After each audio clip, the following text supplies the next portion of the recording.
Hello दोस्तों, welcome back to my channel. मैं थोल्ला भाई पीके में आपका स्वागत है। तो दोस्तों, आज का जो आपका टॉपिक है वो संधारित्र तथा धारिता का पार्ट 3 है। इससे पहले मैंने 2 पार्ट न्यूमेरिकल के बताए हैं। अगर आपने नहीं देखा है तो प्लेलिस्ट में जाकर देख सकते हैं। आज की इस वीडियो में हम श्रेणी क्रम और समांतर क्रम के जो धारिता के न्यूमेरिकल होते हैं उन प्रश्नों पर डिस्कस करेंगे। जैसा कि यहाँ पर पहला प्रश्न है और पहला ही प्रश्न बहुत ज़्यादा इंपॉर्टेंट है। लिखा है कि संलग्न चित्र में ए व बी के बीच तुल्य धारिता आपका 1 माइक्रोफैरेड दिया गया है।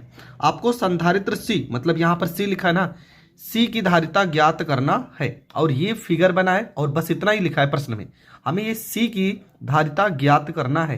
पहले हम यहाँ पर समझ लेते हैं होता क्या। देखो, धारिता में थोड़ा सा आप चीज़ ये समझ लीजिए कि धारिता के सवाल में 2 कंडीशन है। अगर समांतर क्रम होगा और एक श्रेणी क्रम होगा तो यहाँ पर प्रतिरोध का उल्टा होता है। ठीक है, उल्टा क्या होता है? समांतर क्रम का फार्मूला हो जाएगा आपका C बराबर में C1 प्लस में C2 प्लस में C3। इस तरह से हम समांतर क्रम में जोड़ेंगे। जबकि श्रेणी क्रम का फार्मूला 1/C बराबर 1 में C1 प्लस में 1 C2 प्लस 1 में C3। इस तरह से फार्मूला लगाकर जोड़ेंगे। तो समांतर क्रम और श्रेणी क्रम में कंफ्यूज मत होना। यहाँ पर तो प्रश्न आप देख ही रहे हैं। यहाँ पर देखेंगे सबसे पहला काम, यहाँ पर देखेंगे ये जो आपका 1 माइक्रोफैरेड है और ये आपका जो 1 माइक्रोफैरेड, ये दोनों समांतर क्रम में जुड़े हैं ना। 1 माइक्रोफैरेड और 1 माइक्रोफैरेड ये कौन से क्रम में जुड़े हैं? तो ये जुड़े हैं समांतर क्रम में। तो आप क्या लिखोगे? यहाँ से हम हल कर रहे हैं तो हो जाएगा आपका समांतर क्रम का फार्मूला। देखो क्या होगा, C बराबर में C1 प्लस में C2 मतलब C बराबर 1 प्लस में 1 बराबर हो जाएगा 2 माइक्रोफैरेड। ठीक है, 2 माइक्रोफैरेड हो गया। आगे देखते हैं। अब मतलब इन दोनों को जोड़ने पर कितना आ गया? 2 माइक्रोफैरेड। अब यहाँ पर अगर देखेंगे, देखो ये वाला 2 और ये वाला 2। ठीक है, अगर इस दोनों की बात करेंगे, यहाँ पर जो 2 है, यहाँ पर 2 है, ये कौन से क्रम में जुड़े हैं? तो ये जुड़े हैं श्रेणी क्रम में। देखो यहाँ से इसका अंतिम इसके पहले से जुड़ा है ना, तो ये 2 और 2 श्रेणी क्रम में जुड़े हैं। श्रेणी क्रम में जुड़े हैं तो क्या हो जाएगा? हो जाएगा आपका 1 में C बराबर में 1/2 प्लस 1/2 मतलब हो जाएगा 1/C बराबर हर बराबर है तो 2/2 काट देंगे तो आ जाएगा 1, मतलब C बराबर हो जाएगा 1 माइक्रोफैरेड। ठीक है, C का मान कितना आ गया? 1 माइक्रोफैरेड। मतलब अब इन दोनों को जोड़ने पर कितना आ गया? 1 माइक्रोफैरेड आ गया। अब थोड़ा से हम चित्र में आपको समझा दे रहे। देखो, चित्र में हम पहले यहाँ पर बना देते हैं। थोड़ा से चित्र आपका बन गया है और उसके बाद हम बताते हैं कि अब ये सवाल हल कैसे होगा। ये सवाल पेपर में बहुत बार रिपीट हुआ है और इसलिए मैं इस प्रश्न को ज़रूर हल करके आपको बता रहा हूँ। देखो, अब आपका जो चित्र होगा कुछ इस तरह से बन जाएगा। मतलब यहाँ पर देखो, यहाँ पर जो 1 माइक्रोफैरेड है, 1 माइक्रोफैरेड है, इनको जोड़ने पर कितना आया था? 2। ठीक है, तो यहाँ पर हम क्या लिख देंगे? यहाँ पर आपका चित्र में हो जाएगा 2 माइक्रोफैरेड। और यहाँ पर पहले से देखो 2 लिखा है तो यहाँ पर पहले से आपका हो जाएगा 2 माइक्रोफैरेड। यहाँ पर आपका C है, यहाँ पे C है। इसके बाद इन दोनों को जोड़ने पर आ गया था 1 माइक्रोफैरेड, तो यहाँ पर हम 1 माइक्रोफैरेड लिखेंगे। और यहाँ पहले से 1 माइक्रोफैरेड लिखा है तो यहाँ पर 1 माइक्रोफैरेड हो जाएगा। इसके ऊपर यहाँ पर 2 माइक्रोफैरेड लिखा है। ठीक है, यहाँ पर कोई नहीं है, यहाँ पर 2 माइक्रोफैरेड है। सारा का सारा बन चुका है। ठीक है, अब देखेंगे, यहाँ पर देखेंगे ये वाला 1 माइक्रोफैरेड। पहली बात तो ये देखो, ये 2 और 2 कौन से क्रम में जुड़े हैं? श्रेणी क्रम में। तो इसका फार्मूला क्या हो जाएगा? हो जाएगा आपका C श्रेणी क्रम में है तो 1/C बराबर 1/2 प्लस 1/2 मतलब 1/C बराबर 2/2 काट पीट देंगे तो 1 आ जाएगा। मतलब C का वैल्यू आ जाएगा 1 माइक्रोफैरेड। मतलब इन दोनों को जोड़ने पर भी कितना आ गया? 1 माइक्रोफैरेड। जबकि यहाँ पर ये वाला 1 माइक्रोफैरेड, ये वाला 1 माइक्रोफैरेड, ये है समांतर क्रम में। तो फार्मूला हो जाएगा C बराबर में 1 प्लस में 1, C बराबर में हो जाएगा 2 माइक्रोफैरेड। तो यहाँ पर क्या हो गया? इन दोनों की जगह पर आपका कितना आ गया? इन दोनों की जगह पर आ गया 1 और इन दोनों की जगह पर कितना आ गया? इन दोनों की जगह पर आ गया 2 माइक्रोफैरेड। मतलब अब आपका चित्र कुछ इस तरह से बन जाएगा। चित्र हर बार हम बना दे रहे हैं जिससे आपका कन्फ्यूज़न दूर हो जाए। ठीक है, इसके बाद यहाँ पे B हो गया, यहाँ पर A बिंदु हो गया, यहाँ पे C। प्रश्न में यहाँ पर 2 माइक्रोफैरेड दिया था। यहाँ पर हल करने के बाद कितना आया है? 1 माइक्रोफैरेड आया है और 2 माइक्रोफैरेड आया है और यहाँ पर हल करने पर 1 माइक्रोफैरेड आया। अब आपका चित्र कुछ इस तरह से हो जाएगा। अब देखेंगे तो ये वाला 2 माइक्रोफैरड और ये वाला 2 माइक्रोफैरड कौन से क्रम में है, तो ये है आपका श्रेणी क्रम में, ठीक है। ये वाला 2 माइक्रोफैरड और ये वाला 2 माइक्रोफैरड अगर हम देखेंगे तो कौन से क्रम में, तो ये आपका हो जाएगा श्रेणी क्रम में। तो यहाँ पर हल कर देंगे, इसको लिखेंगे यहाँ पर श्रेणी क्रम में है तो हो जाएगा 1/c बराबर 1/2 प्लस 1/2, हर बराबर है तो 2/2 काट देंगे तो 1 माइक्रोफैरड आ जाएगा। तो आपका चित्र कुछ इस तरह से हो जाएगा। यहाँ पे आपका C है, इसको तो हम जोड़े दिए हैं यहाँ पर, और यहाँ पर ये आपका B हो जाएगा, यहाँ पर आपका A हो जाएगा, यहाँ पर आपका C हो जाएगा। यहाँ पर हल करने पर कितना आ गया 1 माइक्रोफैरड और यहाँ पर भी 1 माइक्रोफैरड। ये 1 माइक्रोफैरड, ये 1 माइक्रोफैरड कौन से क्रम में है, तो ये आपकी है समांतर क्रम में। तो फार्मूला क्या हो जाएगा, C बराबर में 1 प्लस में 1 बराबर हो जाएगा 2 माइक्रोफैरड। अब आपका चित्र कैसा हो जाएगा, अब आपका चित्र हो जाएगा यहाँ पर A, यहाँ पर C, यहाँ पर और यहाँ पर आपका B। यहाँ पर आ गया 2 माइक्रोफैरड, यहाँ पे C माइक्रोफैरड। अब इसको जोड़ेंगे, ठीक है। यहाँ पे देखो तुल्य, इन दोनों को जोड़ने पर कितना आना चाहिए C। प्रश्न में बोला गया है कि इनकी तुल्य धारिता कितनी होनी चाहिए, 2 माइक्रोफैरड होनी चाहिए। ये कौन से क्रम में जुड़ा है, तो ये क्रम में जुड़ा है श्रेणी क्रम में। तो यहाँ पर हो जाएगा 1/C बराबर में 1/2 प्लस में 1/C, ठीक है, 1/C। इसको C डैश मान लेते हैं। प्रश्न में बोला गया तुल्य धारिता कितना बोला गया, प्रश्न में तुल्य धारिता बोला गया 1 माइक्रोफैरड। तो यहाँ पर 1 हो जाएगा, प्लस 1/2 को इस साइड भेजेंगे, माइनस 1/2 हो जाएगा, बराबर 1/C हो जाएगा। 2 एकम 2, 2 में से 1 घटा देंगे तो 1/2 हो जाएगा, बराबर 1/C हो जाएगा। मतलब C बराबर आपका हो जाएगा 2 माइक्रोफैरड, और ये आपका हो जाएगा करेक्ट आंसर। देखो प्रश्न बहुत बड़ा है और यहाँ पर इतना बड़ा प्रश्न है, इसलिए बताने में शायद थोड़ा बहुत इधर उधर हुआ होगा, जिससे आपको थोड़ा बहुत कम समझ में आया होगा। लेकिन एक बार आप वीडियो फिर से देख लीजिए, आपको बहुत ही अच्छे से ये टॉपिक समझ में आ जाएगा। बढ़ते हैं अगले प्रश्न की ओर। अगला प्रश्न में क्या लिखा है, लिखा है धारिता C के 3 समान संधारित्र पहले श्रेणी क्रम में तत्पश्चात समांतर क्रम में जोड़े जाते हैं। इन स्थितियों में तुल्य धारिता ज्ञात कीजिए का अनुपात ज्ञात कीजिए। देखो 3 समान संधारित्र हैं, श्रेणी क्रम में जोड़ा गया, उसके बाद समांतर क्रम में, हमें तुल्य धारिता का अनुपात ज्ञात करना है। आपका C बराबर 3 धारिताएं मान लेते हैं हम, C1, C2 और C3। तीनों की तीनों धारिता समान है, मतलब C मान लेते हैं। तो श्रेणी क्रम का फार्मूला लगाएंगे।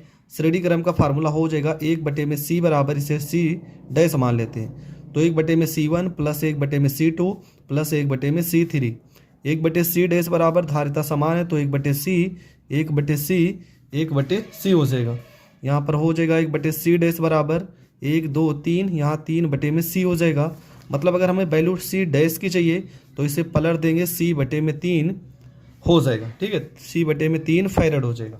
अब इसका अगर हम समांतर क्रम निकालेंगे तो समांतर क्रम क्या हो जाएगा, समांतर क्रम का फार्मूला लगाएंगे तो हो जाएगा C डबल डैश मान लेते हैं, C1 प्लस में C2 प्लस में C3। C डबल डैश बराबर C प्लस में C प्लस में C, हल करेंगे हो जाएगा 3C हो जाएगा। अब हम इसका रेशियो निकालेंगे, ठीक है। पहले प्रश्न में श्रेणी क्रम बोला गया है, उसके बाद समांतर क्रम बोला गया है। तो श्रेणी क्रम का वैल्यू पहले लिखेंगे C/3 रेशियो 3, यहाँ पर C से C कट जाएगा। C से C अगर काट देंगे तो यहाँ पर बचेगा 1, 3 को इधर भेजेंगे, 1 3 त्रिका 9। तो आपका जो अनुपात आ जाएगा वो आ जाएगा 1:9, और ये आपका करेक्ट आंसर हो जाएगा। तो ये प्रश्न हो गया कंप्लीट। बढ़ते हैं अगले प्रश्न की ओर। आपका जो अगला प्रश्न है, देखो क्या लिखा, लिखा 2 संधारित्र जिनकी धारिताएं क्रमशः 20 माइक्रोफैरड तथा 30 माइक्रोफैरड हैं, श्रेणी क्रम में जुड़े हैं तो उनकी तुल्य धारिता ज्ञात कीजिए। कौन से क्रम में जुड़े हैं, श्रेणी क्रम में। और श्रेणी क्रम में जब भी जुड़े होंगे तो फार्मूला क्या हो जाएगा, मतलब C1 बराबर आपका लिखा है 20 माइक्रोफैरड, C2 बराबर आपका लिखा है 30 माइक्रोफैरड। श्रेणी क्रम में है तो फार्मूला 1/C बराबर 1/C1 प्लस में 1/C2 हो जाएगा। मतलब आपका हो जाएगा 1/C बराबर 1/20 प्लस में 1/30 हो जाएगा। यहाँ से इसको हल करेंगे तो 1/C बराबर 20 और 30 का लासा निकालेंगे तो 60 आ जाएगा। 20 को 60 में भाग करेंगे, 20 से 3 60 हो जाएगा। 30 को 60 में भाग करेंगे, 30 से 2 60 हो जाएगा। 1/C बराबर हो जाएगा 5/60। 5 से 60 को काट देंगे, आ जाएगा 12। C बराबर आपका हो जाएगा 12 माइक्रोफैरड। और ये आपका हो जाएगा करेक्ट आंसर। तो ये प्रश्न 1 नंबर में ज़्यादा से ज़्यादा पूछा जा सकता है। आपका जो अगला प्रश्न है देखो क्या लिखा है प्रत्येक 3 माइक्रोफैरेड धारिता वाले 3 संधारित्र को किस प्रकार जोड़ा जाए कि उनकी तुल्य धारिता 9 माइक्रोफैरेड तथा 4.5 माइक्रोफैरेड हो।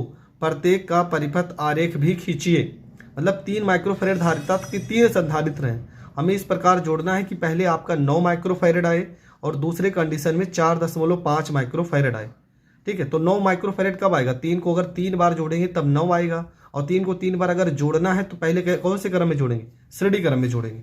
ठीक है, देखो पहला केस क्या कर लेते हैं, 3 माइक्रोफैरेड को हम श्रेणी क्रम में जोड़ लेते हैं। ठीक है, यहाँ मान लेते हैं ए बिंदु है, यहाँ बी बिंदु है, ये 3 माइक्रोफैरेड यहाँ पर, 3 माइक्रोफैरेड यहाँ पर, 3 माइक्रोफैरेड यहाँ पर।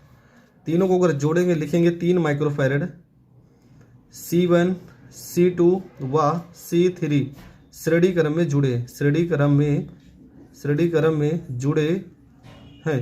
श्रेणी क्रम में जुड़े तो फार्मूला क्या हो जाएगा? फार्मूला हो जाएगा C बराबर में C1 प्लस में C2 प्लस में C3, मतलब C बराबर हो जाएगा 3 प्लस में 3 प्लस में 3।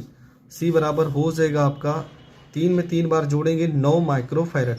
तो ये आपका पहला हो जाएगा और हमने आरेख भी खींच दिया है। ठीक है, दूसरा केस क्या बोला गया है फिर से समझ लेते हैं। दूसरे केस में बोला गया है कि 4.5 माइक्रोफैरेड हो। अब आप खुद सोचिए 4.5 माइक्रोफैरेड कौन से केस में हो सकता है। ठीक है, और प्रत्येक का परिपथ भी हमें खींचना है। तो चलो कैसे करते हैं। जो अगला प्रश्न है देखो क्या लिखा प्रत्येक 3 माइक्रोफैरेड धारिता वाले 3 संधारित्र को किस प्रकार जोड़ा जाए कि उनकी तुल्य धारिता 9 माइक्रोफैरेड हो, और दूसरा प्रश्न है 4.5 माइक्रोफैरेड हो। प्रत्येक परिपथ का आरेख भी खींचना है।